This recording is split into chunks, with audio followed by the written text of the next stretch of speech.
Welcome to the English Chapter. Read world-famous books and master professional English. Welcome back to the English Chapter, the show where we read world-famous books and discuss them in English so you can learn and grow with us. I'm Liam. And I'm Maya, and today's book is one that could genuinely change the way you speak English, not just in one situation, but everywhere. I want you to think about something for a second. Think about the last time you had to speak in English in front of people. Maybe it was a class presentation, maybe a work meeting, maybe you just had to introduce yourself to a room full of strangers. How did that feel? For most people, one of two things happens. Either your mind goes completely blank and you forget everything you prepared, or you get through it, but afterwards you sit there thinking, that did not come out right. I know I can do better than that. If that sounds familiar, then this episode is exactly for you, because today we read Talk Like Ted by Carmine Gallo. And this book does something that most English learning resources never do. It does not just teach you what to say. It teaches you how to say things in a way that people actually stop, listen, and remember. Carmine Gallo spent years studying the most watched TED Talks in history. He analyzed hundreds of the world's best speakers and found the techniques they all have in common. And today, Liam and I are not just going to talk about those techniques. We are going to actually practice them right here, together, so that you can walk away from this video and try them yourself today. Which means, fair warning, this episode is going to get a little bit awkward. Very awkward. But honestly, that is the whole point. Let's get into it. Okay, technique number 1. And this one is the foundation of the whole book. Gallo says the single biggest mistake most speakers make is starting with information instead of a story. Think about every boring presentation you have ever sat through. How did it start? It almost always starts with, "Today I am going to talk about," or "Here are the 3 points I want to cover." And the moment you hear that, something inside you just switches off. Because your brain does not get excited by information. It gets excited by stories.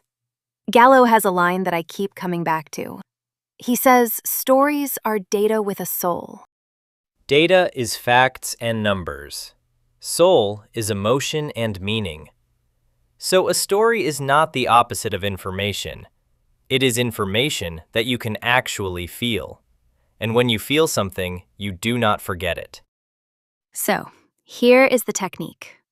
Whenever you need to speak in English, whether it is a presentation, a job interview, or even just explaining your opinion in a group discussion, try opening with a short personal story instead of a definition or a fact.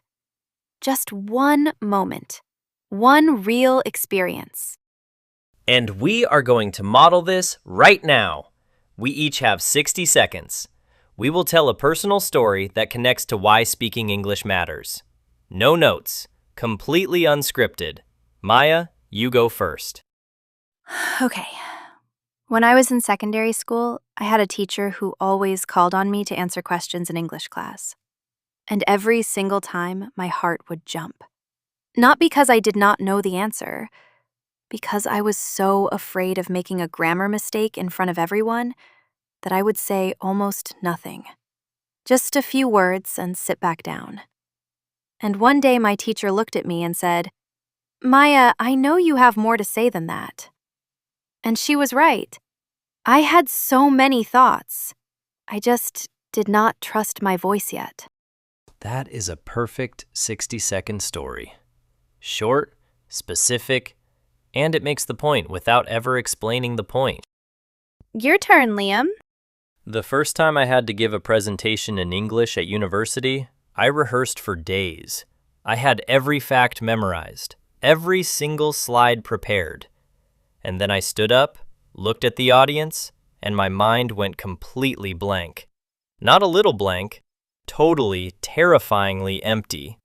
I stumbled through it and sat back down. Afterwards, a friend said to me, "You clearly knew your stuff, but it did not feel like you were actually there." And that was the moment I understood that knowing your material is not the same thing as being able to communicate it. Now notice what we both just did without planning it. We did not start with a definition. We did not start with a statistic. We started with a moment, a specific, real, human moment. That is what Gallo calls emotional transportation. You are not just sharing information. You are taking your listener somewhere. You are putting them inside your experience. Here is your exercise for this technique. Think of one short story from your own life, even just 2 or 3 sentences, about a time when communication really mattered. It does not have to be in English. Practice saying it out loud until it feels natural. That story is your opening. Use it the next time you need to speak. Technique 2. And I will be honest, this one caused a genuine argument between Maya and me. It really did. A long one. Gallo introduces what he calls the 18-minute rule. He says the best TED Talks in the world are 18 minutes or less. And not because of some platform rule, because of actual brain science. Research shows that around the 18-minute mark, something called cognitive backlog starts to happen. Let's break that down. Cognitive means related to your brain and how it thinks. Backlog means a pile of things that have not been dealt with yet. So, cognitive backlog is what happens when your brain receives so much new information that it simply cannot keep up anymore. It starts to overflow. And when that happens, you stop absorbing what is being said, even if you are still sitting there looking at the speaker.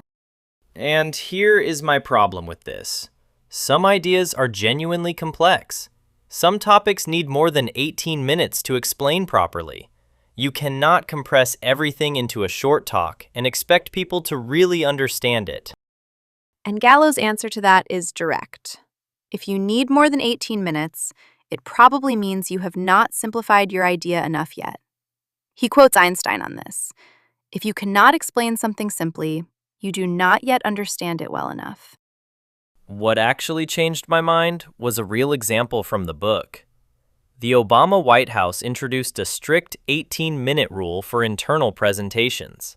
If you could not make your point in 18 minutes, you simply did not get to present. And these were some of the most complex policy discussions in the world.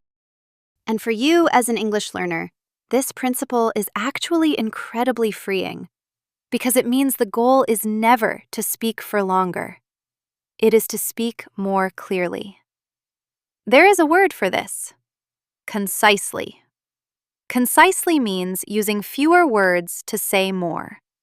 And that is one of the most impressive things you can do in any language, including English. Here is a technique to try. Take any idea you want to explain, something from your studies, your job, or just something you genuinely believe, and challenge yourself to explain it in under 2 minutes. Set a timer. If you go over, find the parts that are not truly essential and cut them. Shorter is much harder than it sounds, but shorter is almost always better. Every word you cut is a gift to your listener. Technique 3. And honestly, this might be the single most immediately useful thing in this entire book, especially for anyone speaking English as a second language.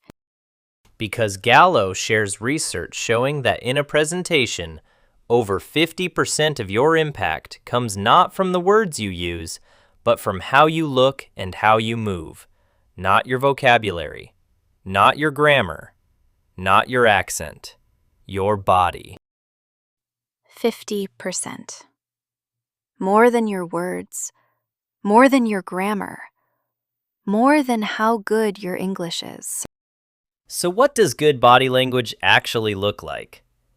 Gallo breaks it down clearly. First, posture. Stand with your feet about shoulder width apart. Weight evenly on both feet. No swaying back and forth, no shifting from side to side. This one simple position signals to your audience that you are calm, grounded, and in control. Second, your hands. And this is the big one. Keep your hands visible at all times. Not tucked into your pockets, not crossed in front of your chest, visible and open. Open hands are a signal of honesty and confidence. The moment you hide your hands, people unconsciously start to trust you a little bit less. It is not something they decide. It just happens. And then there is what Gallo calls the fig leaf position. You know that thing people do when they stand in front of a group and clasp both hands right in front of them, like they are quietly protecting themselves? Yes, I absolutely do that. Every single time. Most people do. Gallo says it is one of the most common nervous habits in public speaking, and the fix is genuinely simple. When you are not gesturing, just let your hands drop to your sides. It will feel deeply unnatural at first, but on camera and in front of an audience, it looks completely relaxed and natural. Here's the idea I want you to hold on to. Gallo calls it the comfort gap. What feels bold and uncomfortable to you? Standing tall, gesturing with purpose, holding eye contact, often looks perfectly confident to the people watching you. And what feels completely normal and comfortable to you, slouching a little, hiding your hands, glancing down, often reads as nervous to your audience. Your internal experience and your external appearance are simply not the same thing. Here is something you can try today. The next time you practice speaking English, even if it is just recording yourself on your phone in your room, do it standing up. Feet shoulder width apart, hands visible. Then watch the recording back. You will be genuinely surprised by how much your body is already changing the way your words come across. Your body is already communicating something. The only question is whether it is saying what you want it to say. Technique 4. And I have to say, this is my absolute favorite idea in the entire book. Gallo says that every truly great talk, every presentation that people actually remember, has what he calls a jaw-dropping moment. One single moment that the audience carries with them long after it is over. And the examples he gives are extraordinary. Bill Gates once released live mosquitoes into the audience during a talk about malaria. Just opened a jar and let them fly out. To make people feel, not just understand, the reality of the disease. Hans Rosling, the famous statistician, swallowed a sword on stage to demonstrate that things which seem terrifying are often far less risky than we assume. These moments work because of how the brain responds to novelty. Novelty means something new, something unexpected, something your brain has never quite encountered before. And the human brain is literally wired to pay attention to novelty.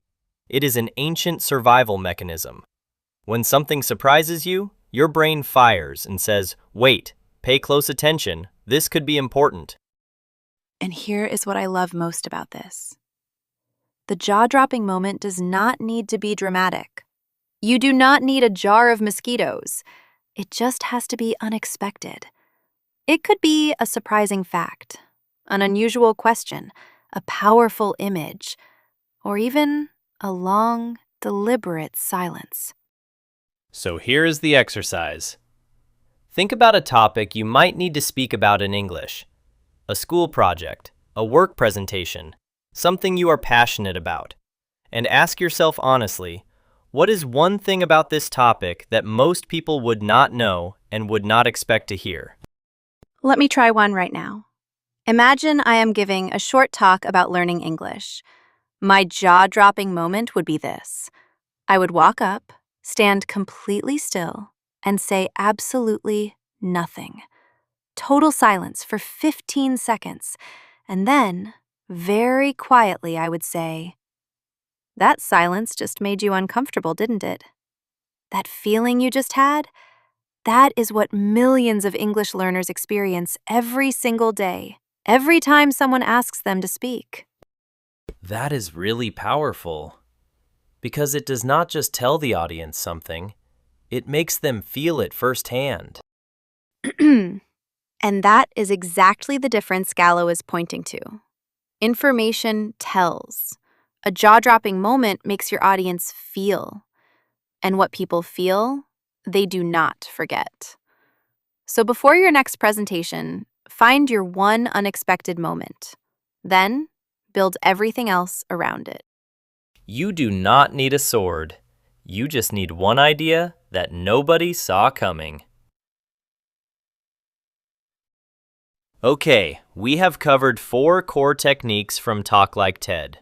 Start with a story, not a fact. Be brief and cut what is not essential. Use your body with intention. And create one jaw-dropping moment. So the real question is, does this book actually deliver for English learners? My answer is yes, but not in the way most English learning books work. This book does not teach you grammar rules. It does not hand you vocabulary lists.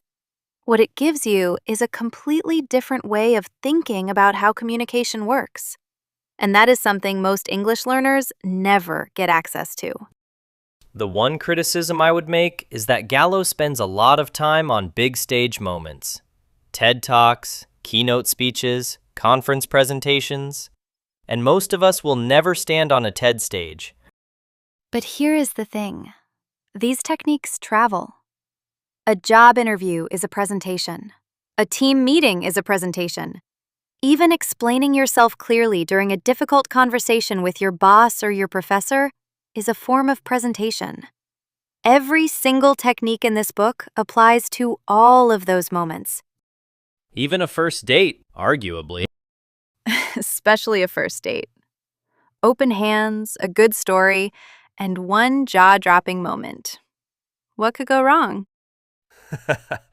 Here is your action plan from today.